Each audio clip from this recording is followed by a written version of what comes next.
There is a specific age where your financial life stops being about building momentum and starts being about whether the foundation you have been laying can actually hold weight.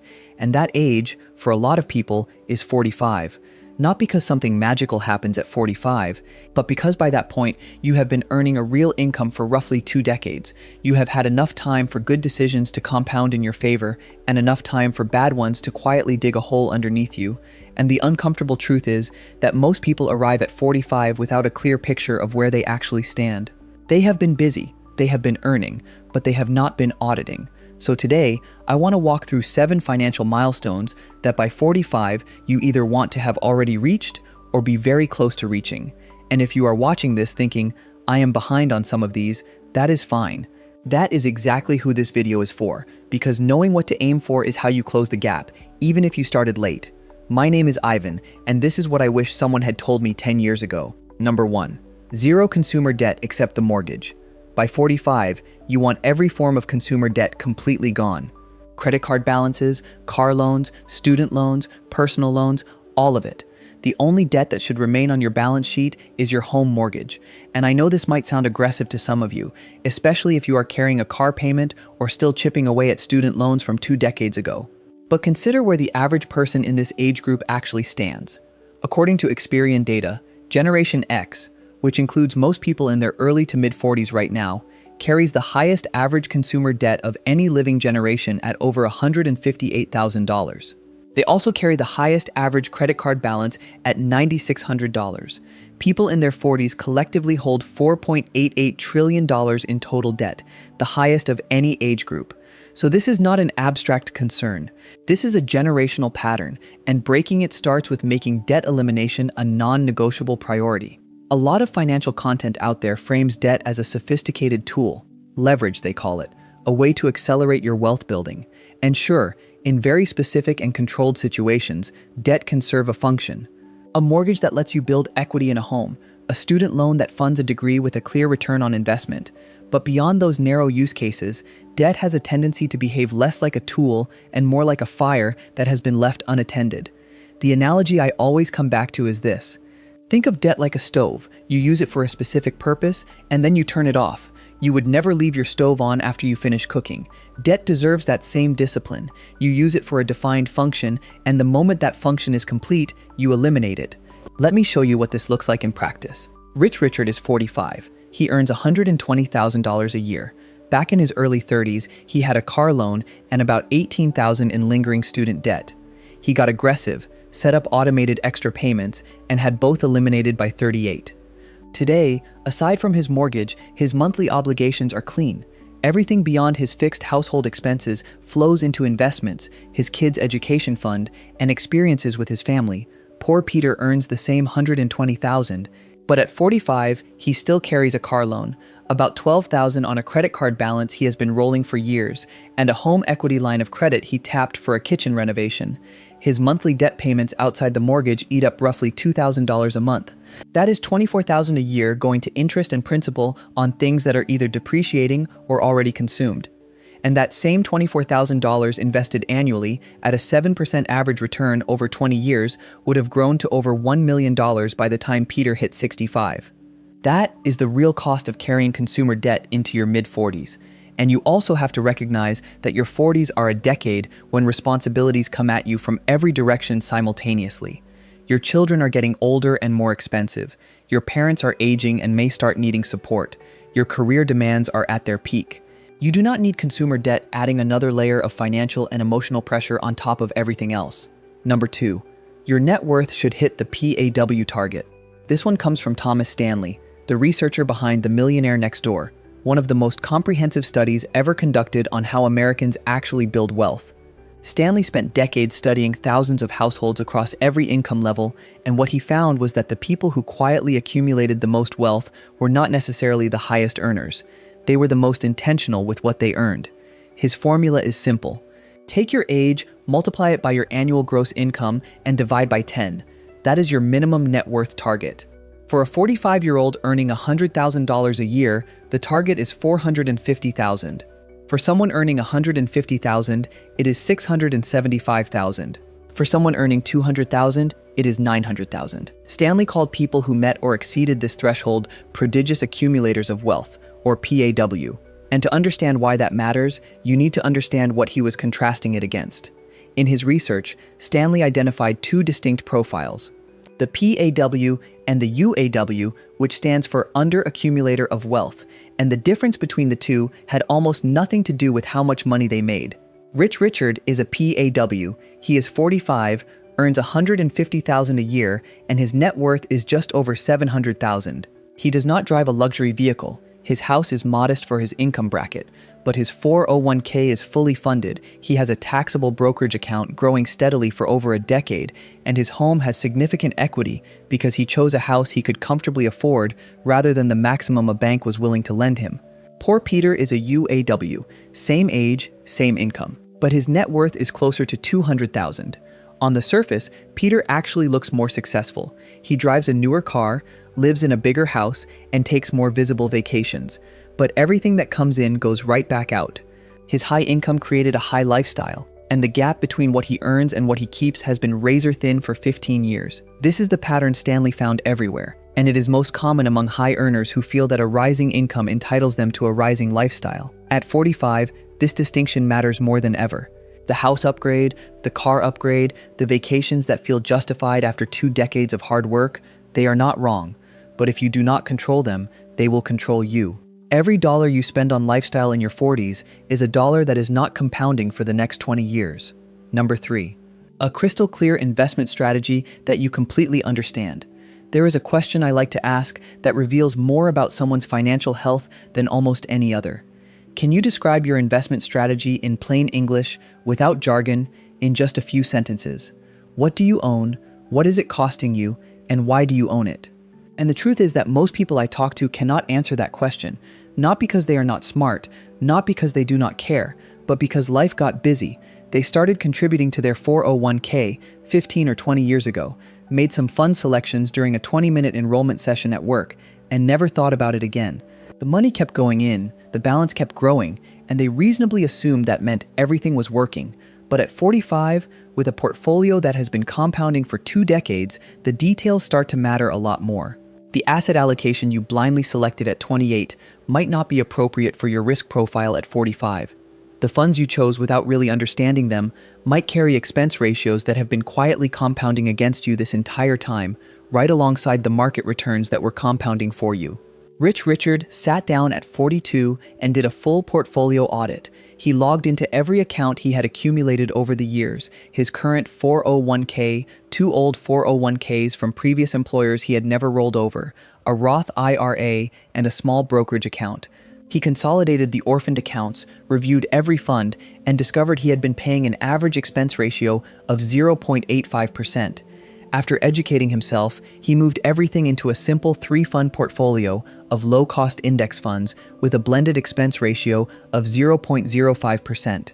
On a portfolio of $500,000, that difference saves him $4,000 a year, and over 20 years, that fee savings compounds into an additional $175,000. Poor Peter has never done this. He vaguely knows he has a 401k and thinks he might have an old retirement account from a previous job.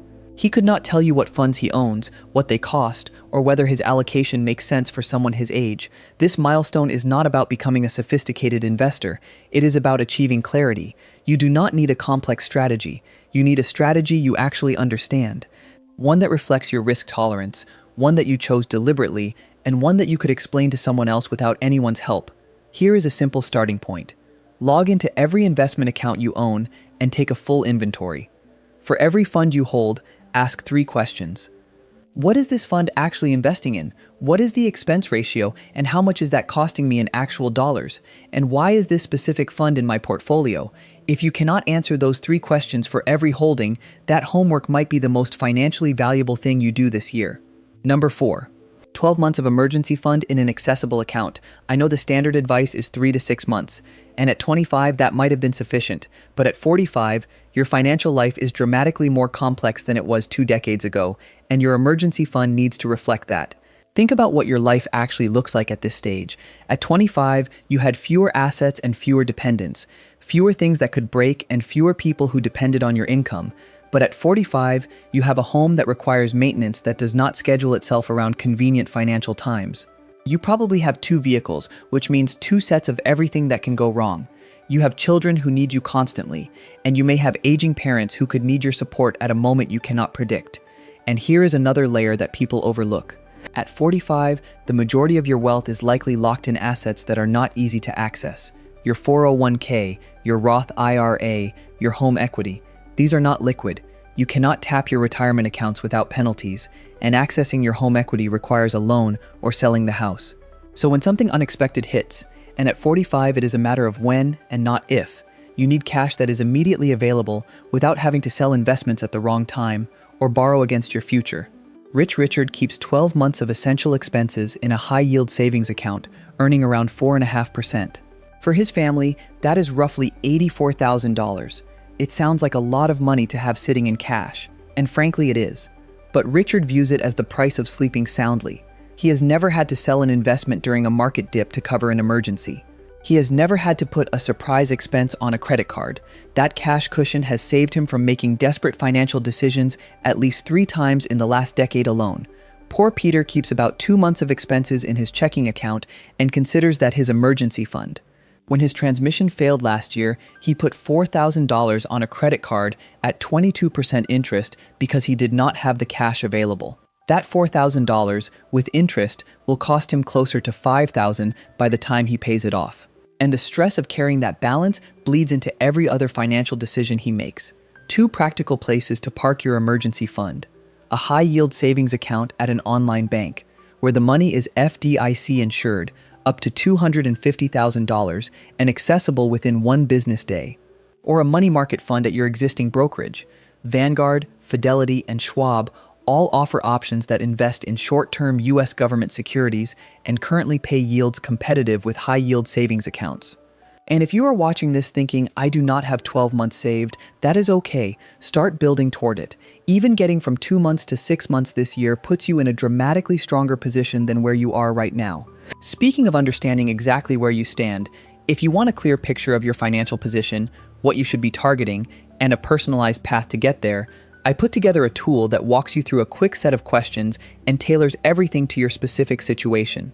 The link is in the description below if you want to check it out. Number 5, an 800+ credit score. At 45, with roughly 2 decades of credit history behind you, an 800+ score is not a stretch goal. It is what 20 years of responsible credit use should naturally produce. And you want to have it before you need it, not scramble to build it when a financial opportunity shows up and you are not ready. Think about the situations where a top-tier credit score quietly saves you serious money. A mortgage refinance when rates drop. Getting approved for the best premium credit cards with the highest cashback and travel rewards. Negotiating lower insurance premiums because yes, in many states your credit score directly affects what you pay for auto and homeowner insurance. You may never need to leverage your credit score in a dramatic way.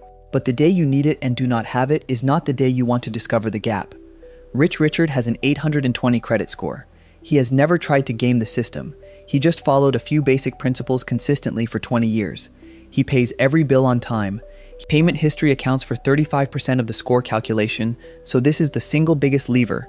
He keeps his credit utilization below 10%. If your total credit limit is $20,000, that means keeping your reported balance under $2,000 before your statement closes. He has kept his oldest credit card open for 18 years because the length of credit history matters. He limits hard inquiries by being intentional about when he applies for new credit, and he checks his credit report twice a year because errors happen more often than you think. Poor Peter has a 710. Not terrible, but not great either. He missed a payment 3 years ago during a busy month, and it still shows on his report. He has a habit of maxing out one card and paying it down, then doing it again. His average utilization hovers around 40%, and he closed his oldest credit card 2 years ago because he thought having fewer cards would somehow help his score. It did the opposite. That 710 versus Richard's 820 might sound like a small gap, but on a $300,000 mortgage, that difference in creditworthiness can mean a quarter-point higher interest rate, which translates to roughly $15,000 more in interest paid over a 30-year loan. That is the invisible cost of not treating your credit score like the financial asset it actually is. Number 6, essential insurance coverage in place. This one is less exciting than investing or net worth milestones, and that is exactly why so many people neglect it. Insurance is the financial equivalent of wearing a seatbelt. It is boring until the moment it saves your life. According to a study by the Consumer Bankruptcy Project, 65% of people who filed for bankruptcy cited medical issues as a contributing factor. Not reckless spending, not bad investments, medical events, an unexpected diagnosis, an accident, a health crisis that nobody planned for and nobody saw coming. These were people who had careers, retirement accounts, mortgages, years of financial progress, and one event erased a significant portion of it. At 45, you have accumulated enough that a single uninsured event could do real damage. So here are 4 baseline protections that need to be in place. First, health insurance, and the right plan depends entirely on your family's situation. If your household is relatively healthy with minimal recurring medical needs, a high-deductible health plan paired with a health savings account can be a smart and tax-efficient choice. But if you or a family member has an ongoing condition, make sure your plan provides appropriate coverage without exposing you to catastrophic out-of-pocket costs. Second, auto insurance with adequate liability coverage. You might have enough cash to replace your own car if something happens to it, but what you cannot always predict is the liability exposure if something happens to someone else, an accident where you are at fault, a lawsuit, a judgment that exceeds your coverage. That is the real risk you are protecting against, not the cost of your own bumper. Third, homeowners insurance reviewed specifically for the risks of where you actually live. If you are in a fire-prone area, make sure you have fire coverage. If you are in a flood zone, standard homeowners insurance typically does not cover flood damage, and you need a separate policy. Review your coverage annually because your home's value changes, and your policy should reflect that. Fourth, term life insurance in an amount large enough that if something happened to you tomorrow, your family could maintain their standard of living. Think about it in concrete terms. Could your family cover the mortgage payments? Would your children's education be funded? Could your spouse manage household expenses for the next 10 to 15 years without your income? These 4 are the foundation. Depending on your specific situation, you might also consider an umbrella policy, which provides additional liability coverage beyond what your auto and homeowner policies offer, typically in increments of $1 million and surprisingly affordable. And if you are self-employed or your income would be difficult to replace, disability insurance deserves serious consideration as well. Rich Richard has all 4 baseline coverages plus an umbrella policy that provides $2 million in additional liability protection for about $35 a month. He reviewed his homeowner's insurance last year after a wildfire scare and discovered his policy had not been updated to reflect his home's current replacement value. He fixed it before it mattered. Poor Peter has health insurance through work, but has never examined his coverage limits. He carries the minimum auto insurance his state requires. His homeowner's policy is whatever came standard when he closed on the house 8 years ago, and he does not have term life insurance because he keeps telling himself he will get around to it. Number 7, a complete estate plan. This is the milestone that almost everyone puts off, and I get it. Sitting down to write a will feels uncomfortable. It means confronting your own mortality, and that is not something most people rush to do on a Saturday afternoon. But here is the reality. According to Trust and Will's 2026 estate planning report, 56% of Americans have no estate planning documents whatsoever. No will, no trust, no medical power of attorney, no financial power of attorney. And here is the part that might surprise you. Gen X, the generation that includes most 45-year-olds right now, is actually the least protected generation. 62% of Gen X adults have no estate planning documents at all. That is a higher rate of being unprotected than Gen Z, millennials, or baby boomers. These are people with mortgages, children, retirement accounts, and 2 decades of accumulated assets. The exact group for whom the absence of a plan causes the most damage, and here is what that absence actually looks like when it matters. If you die without a will, a court distributes your assets according to a formula written by a state legislator who knows nothing about you, your family, or your wishes. If you have minor children, a judge who has never met them decides who raises them. If you become incapacitated without a power of attorney, your family may need to go through a court process just to access your bank accounts or make medical decisions on your behalf. All of this is avoidable. Rich Richard and his wife sat down with an estate planning attorney when they turned 42. They established a revocable living trust, which allows their assets to pass directly to their beneficiaries without going through probate court. They drafted wills, designated a guardian for their children, created durable powers of attorney for both financial and medical decisions, and updated the beneficiary designations on every retirement account and life insurance policy they owned. The entire process took about 3 meetings and cost them around $2,500. Richard thinks of it as the most boring and most important money he has ever spent. Poor Peter has been meaning to do this for 5 years. He has a vague intention of getting a will done at some point, but it keeps getting pushed to next quarter, next year, next whenever. His retirement accounts still list his mother as the beneficiary because that is who he named when he opened them at 26, even though he has been married for 12 years and has 2 children. If something happened to Peter tomorrow, his wife would face a legal and financial maze at the worst possible moment in her life. Here are 4 estate documents every 45-year-old needs: a last will and testament, a durable power of attorney for financial decisions, a healthcare directive for medical wishes, and updated beneficiary designations on every retirement account, life insurance policy, and financial account that allows them. If you have meaningful assets and young children, a living trust is worth considering on top of these. A trust allows your estate to bypass probate entirely, which means less time, less cost, and less complexity for your family. The process of establishing a revocable living trust typically includes all 4 documents listed above as part of the same engagement. I know the reason most people have not done this is the same reason I waited longer than I should have. It feels weird. Writing a will means facing the idea that you will not always be here, and I will be the first to admit that sitting in that attorney's office felt uncomfortable. But the discomfort of writing it is nothing compared to the chaos of not having one when it matters. And beyond the documents themselves, 27% of Americans have never discussed end-of-life wishes with their loved ones. The plan only works if the people who need to act on it know it exists.